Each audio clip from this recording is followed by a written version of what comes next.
Hey guys, it's me, CHEECHEE DERILO, and welcome again to my YouTube channel. And for today's video guys, nakikita nyo naman yung buhok ko para ako si Simba. Rar!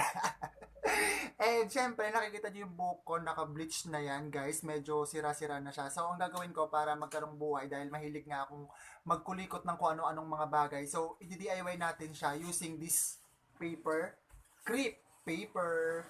So guys, samahan nyo akong mag-DIY ng buhok using this paper.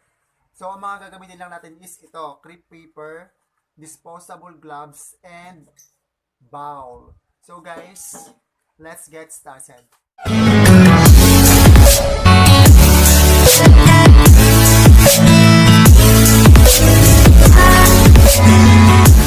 Anta!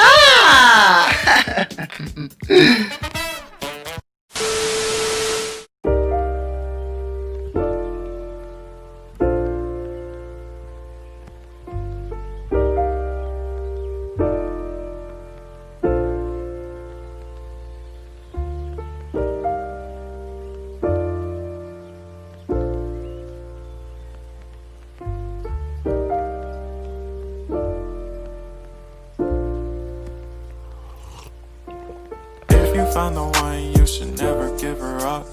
I think it's the way life changes when in love, yeah. I surround my soul with the positivity.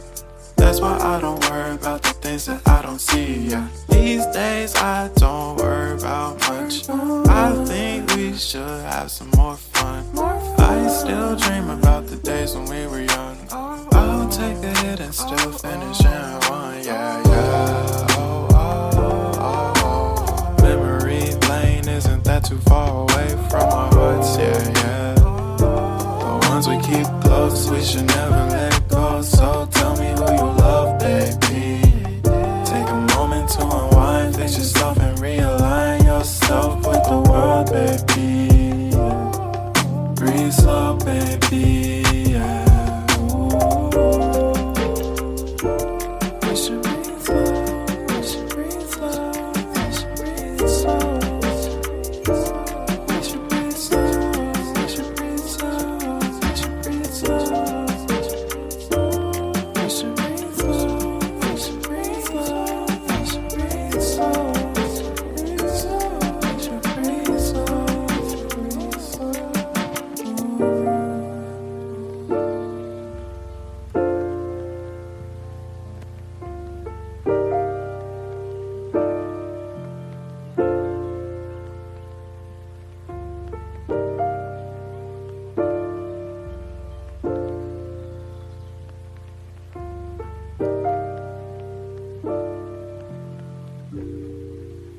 So guys, after natin siyang i-dye, so babalutan natin siya ng plastic tapos ibababad natin siya ng 15 minutes para kumapit yung kulay ng crepe paper dito sa aking ulo. So guys, balutan natin ng plastic, wala kasi tayong ano. Follower! 15 minutes guys, take notes, 15 minutes. So parang hindi naman siya blue ano. Bahala na ako ano yung kalalabasan. So naglagay ako ng damit sa akin kasi pumapatak. Kalat-kalat. So guys, 15 minutes babalikan ko kayo after. 2 hours later.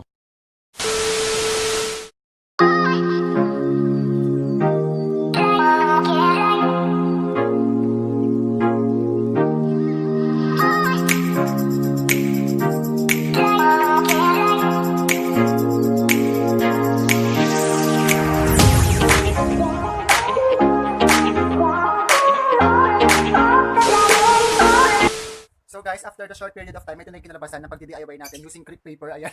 Hindi siya mukhang kulay blue, para siyang violet na mayroong pagka-ash gray. So guys, okay na din to kasi hindi naman tayo perfectionist para makuha yung ganung kulay. Pero sinasabi ko na ano siya, maganda din sa buhok kasi malambot lang siya. Hindi siya nakakasira. Kahit sirang-sira na yung buhok ko, hindi nadagdagan yung sira. Ayan. Pero maganda na siya, as in maganda na. Bagay na to para sa akin. Ayan. So guys, kung if nagustuhan niyo itong video na to, don't forget to like and subscribe and hit the notification bell para ma-notify kayo and updated kayo sa lahat ng mga videos na i-upload ko. And pakisuportahan po yung previous video ko, yung nag-DIY ako ng photoshoot background nitong nakarang araw, yung shoot ko yun guys. Supportahan niyo at panoodin. And thank you for watching. I hope na supportahan niyo din ako hanggang sa ma-monetize ako. And ibabalik ko yan sa inyo. Don't worry. So thanks for watching. Bye-bye!